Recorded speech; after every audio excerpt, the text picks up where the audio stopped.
자, 야고보서 1장 1절부터 4절에 있는 말씀이에요. 4절에 있는 말씀.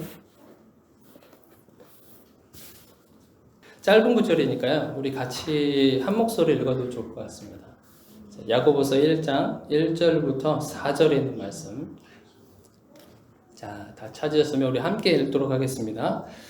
하나님과 주 예수 그리스도의 종 야고보는 흩어져 있는 12지파에게 문안하노라.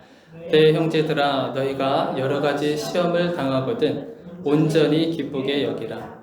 이는 너희 믿음의 시련이 인내를 만들어내는 줄 너희가 아니라. 인내를 온전히 이루라. 이는 너희로 온전하고 구비하여 조금도 부족함이 없게 하려 함이라. 아멘.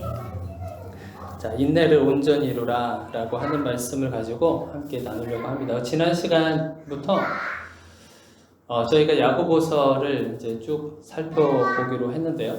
야고보서는 예수님의 형제였었던 야고보가 썼다고 했었습니다. 그러다 그 야고보는 예수님이 육신을 가지고 활동했었을 당시에는 인정하지 않았어요. 그냥 육신으로 있는 형제로 있는 예수님을 인정했지만 기름 부음 받으신 그리스도라고 하는 것을 인정하지 않았어요.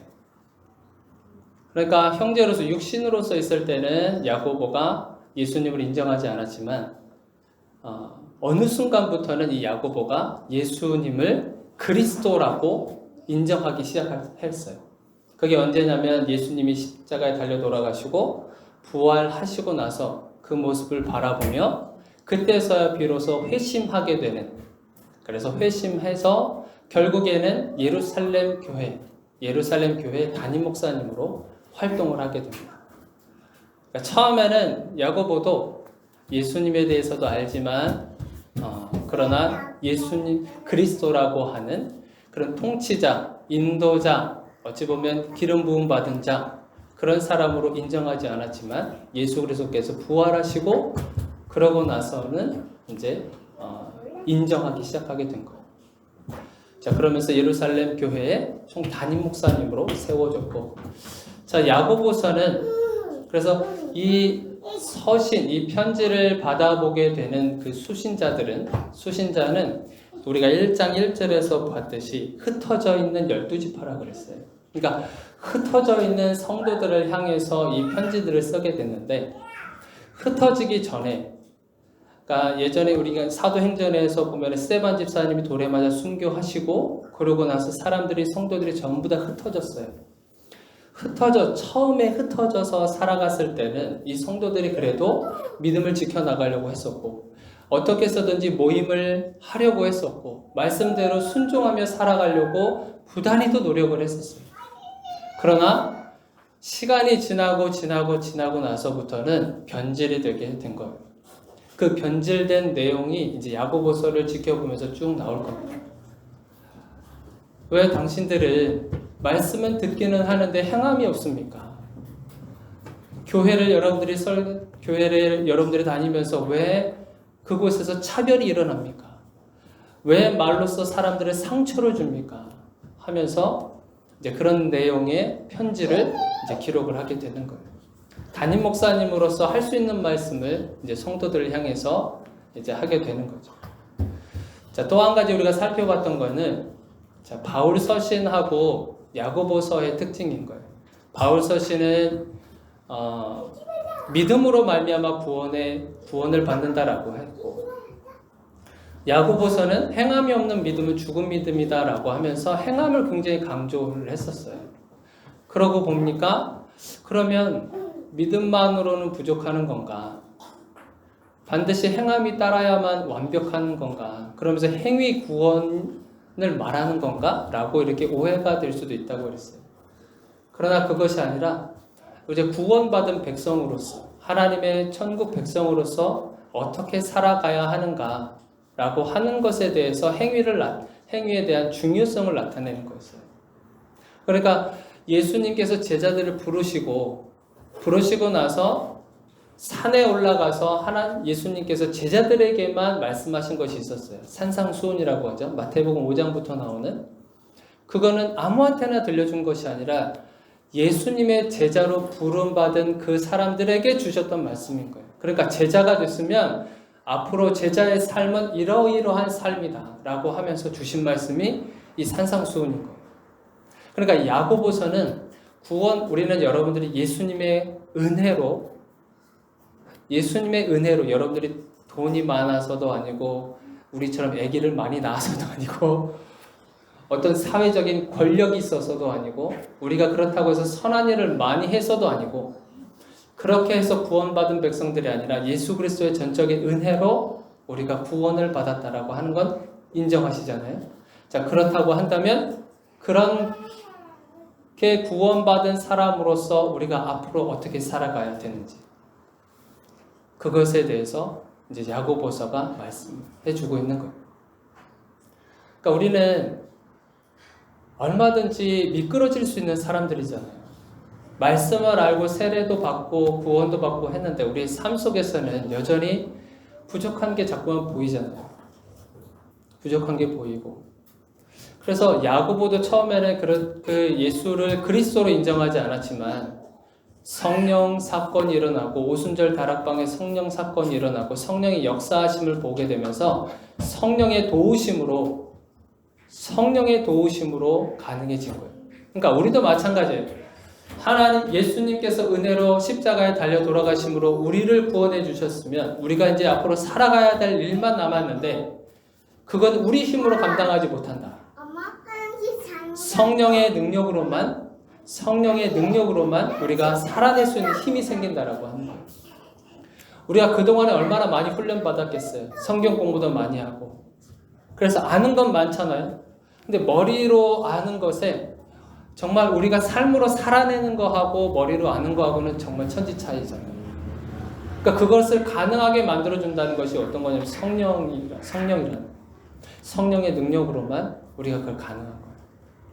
성령님께서 우리에게 마음을 주시면 우리가 그 다음으로 해야 되는 것이 어떤 의지를 세워나가는 거예요. 이렇게 살아가야 되겠구나. 그래서 의지를 갖는 건 우리 몫인 거예요. 성령님께서 우리에게 감동을 주시고 우리의 삶의 변화를 성령님께서 조명해 주시면 그 다음부터는 우리가 해야 될 일이 그건 거예요. 이제 우리가 의지를 세워서 나가는 거예요.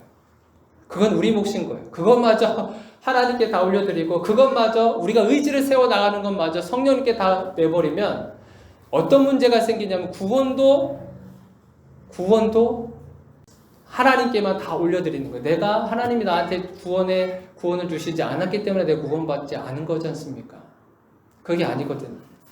하나님이 하셔야 되는 영역이 있고 우리가 해야 되는 영역들이 분명히 있는 거예요. 우리가 부모가 되어서 우리가 해야 되는 영역들이 반드시 있잖아요. 우리 애들에게 주신 귀한 아이들, 이 아이들을 우리가 하나님의 말씀으로 세워가기 위해서는 우리 부모된 우리가 의지를 세워서 가야 되는 것들이 있어요. 밥을 줘야 할 때는 밥을 줘야 되고, 그렇죠? 아이들이 일어나서 학교를 가야 되면 학교에 보내줘야 되는 것도 우리가 해야 되는 거고, 부모로서. 피곤해도 해야 되고, 아이들이 아프다고 하는데 가만히 있을 부모가 누가 있겠어요?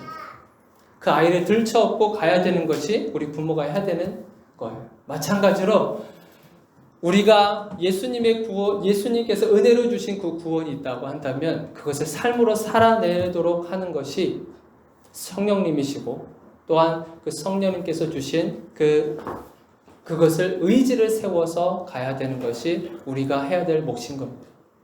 그래서 야고보서는 바로 그러한 책인 거예요. 자, 우리 그러면 오늘 2절을 한번 보도록 하겠습니다. 자, 2절 말씀. 자, 2절 말씀 제가 한번 읽어드리도록 할게요. 내 형제들아, 너희가 여러 가지 시험을 당하거든 온전히 기쁘게 여기라. 자, 여기에 보니까 야고보서에서 가장 먼저 나온 것이 뭐냐면 시험이라고 하는 거예요. 시험. 자, 우리가 시험이라고 하는 것을 사실 좋아하지는 않습니다. 우리가 십자가 지는 거는 원하지 않고 부활만 우리가 원할 때가 많죠. 고난당하는 건 원하지 않고 그 고난을 이겨냈었을 때 우리가 그 기쁨만을 우리가 생각할 때가 많아요. 그러니까 십자가의 그 부활, 그것만 우리가 생각하지 십자가의 고난은 우리가 건너뛰고 싶어 하는 게 사실 우리들 마음입니다. 하나님도 그걸 아세요. 그렇지만 이 야고보서가 가장 먼저 다루고 있는 것이 뭐냐면 바로 이 시험이라고 하는 거예요. 시험. 자, 시험은 우리가 생각해 보니까 두 가지 정도가 있어요. 어디로부터 오는가? 사탄으로부터 오는 건가? 아니면 하나님으로부터 오는 건가? 하나님으로부터 온 것은 우리가 가장 대표적인 게 뭘까요? 우리 욥을 생각할 수 있겠죠? 욥. 하나님께서 허락한 시험들. 그리고 예수님도 마찬가지죠. 예수님께서 광야에 성령에 이끌려서 광야에 시험을 받으러 가셨어요. 그러니까 하나님께서 허락하신 시험들이 있고, 그리고 사탄이 주는 시험들이 있어요. 사탄이 주는 시험이 또 대표적인 게 누가 있을까요? 가룟 유다가 있겠어요. 가룟 유다가 있겠죠. 근데 그 결말을 한번 보면 우리가 구분할 수 있어요. 결말을 보면 하나님께서 허락하신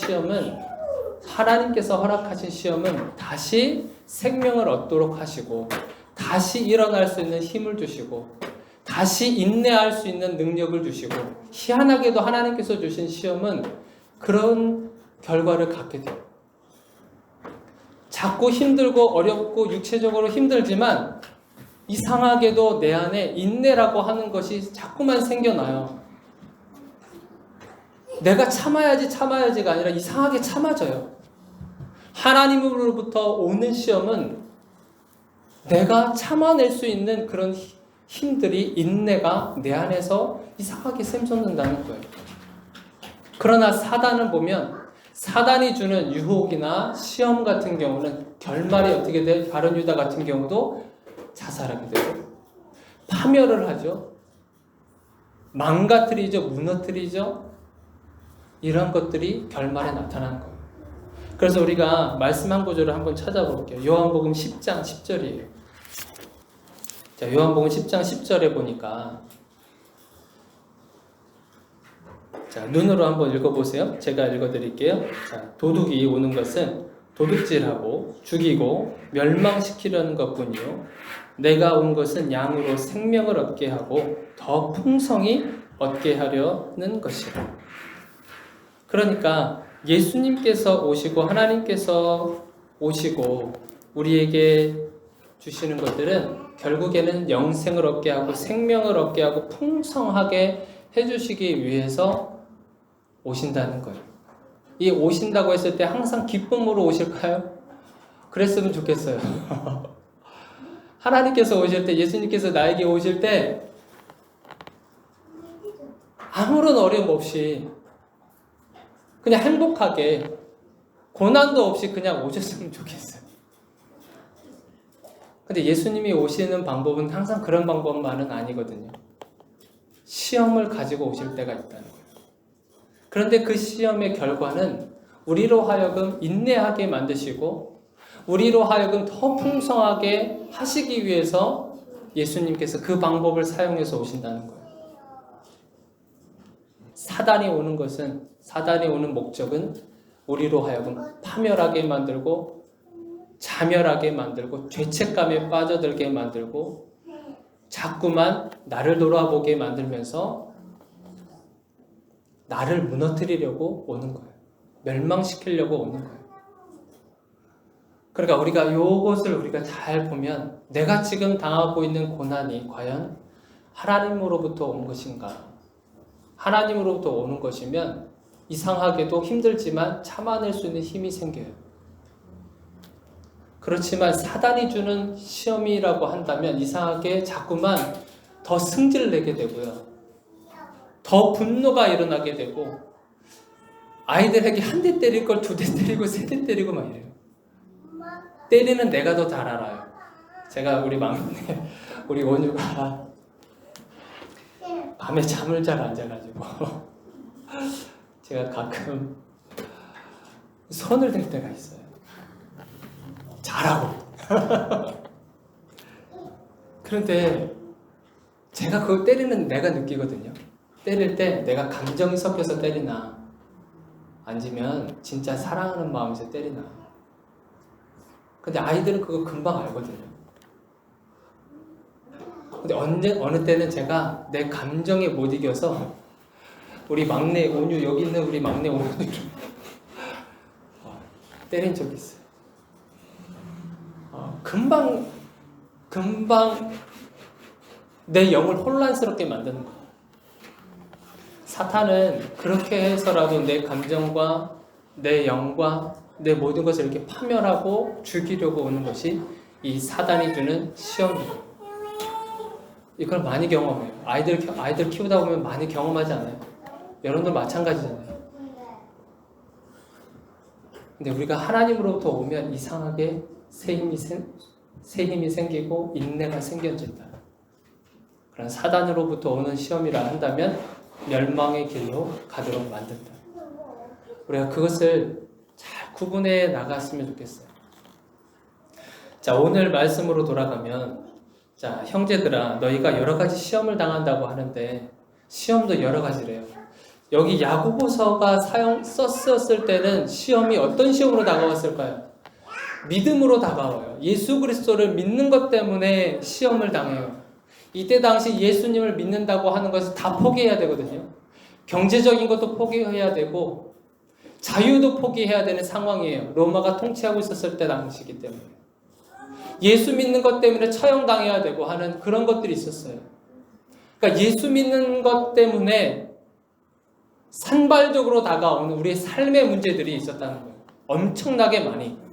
교육적인 문제도 있을 것이고, 경제적인 건 말로 표현할 수 없을 것이고, 사업하는 사람들은 사업 때문에 사업을 제대로 할 수가 없기 때문에 거기에서 오는 어려움도 있어요. 여러 가지로 다가온다는 거예요. 여러 가지로. 예수 믿는다고 해서 고난이 안 찾아올까? 시험이 안 찾아올까? 그것이 아니라 예수 믿는다고 해도 시험이 찾아옵니다.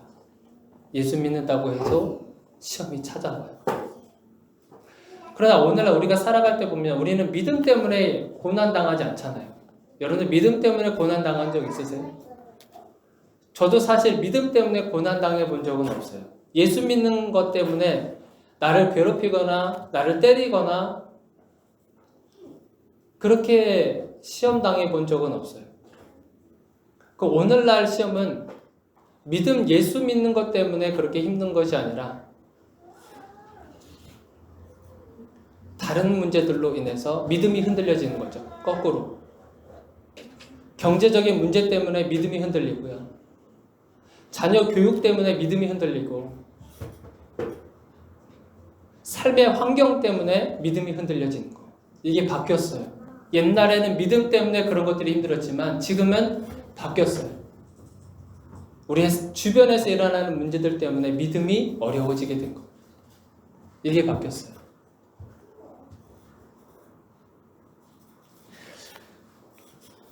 문제는 예수 믿는 사람이거나 예수 믿지 않는 사람이거나 동시에 다 같이 겪게 되는 겁니다.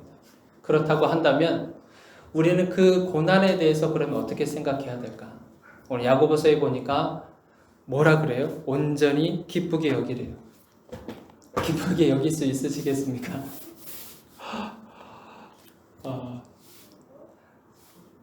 참 힘들어요. 고난이 다가오는데 이걸 기쁨으로 여긴다고 하는 게 참 힘들어요.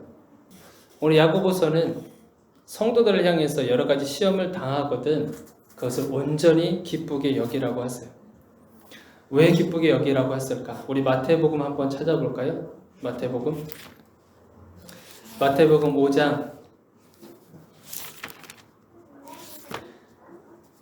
5장 11절 12절 말씀 한번 볼게요. 마태복음 5장 11절에서 12절. 자, 한번 제가 읽어드릴게요. 눈으로 한번 보세요. 나로 말미암아 너희를 욕하고 박해하고 거짓으로 너희를 거슬러 모든 악한 말을 할 때에는 너희에게 복이 있나니 기뻐하고 즐거워하라. 하늘에서 너희의 상이 큼이라. 너희 전에 있던 선지자들도 이같이 박해하였느니라. 그러니까 온전히 기뻐하고 즐거워하라는 그 이유가 하늘에서 너희의 상이 크다는 거예요. 하늘에서 너희의 상이 크다. 때로는 하늘에서 상 말고 하늘에서 보이지 않는 상 말고요. 지금 상 주시면 안 되겠습니까? 이런 심정이 더 많을 때가 있지 않아요? 그거는 너무 먼 얘기 같은 거예요. 하늘의 상이 크다. 근데 희한하게 성경은 다 그런 식으로 얘기해요. 아브라함에게 꿈을 줄 때도 그렇고요.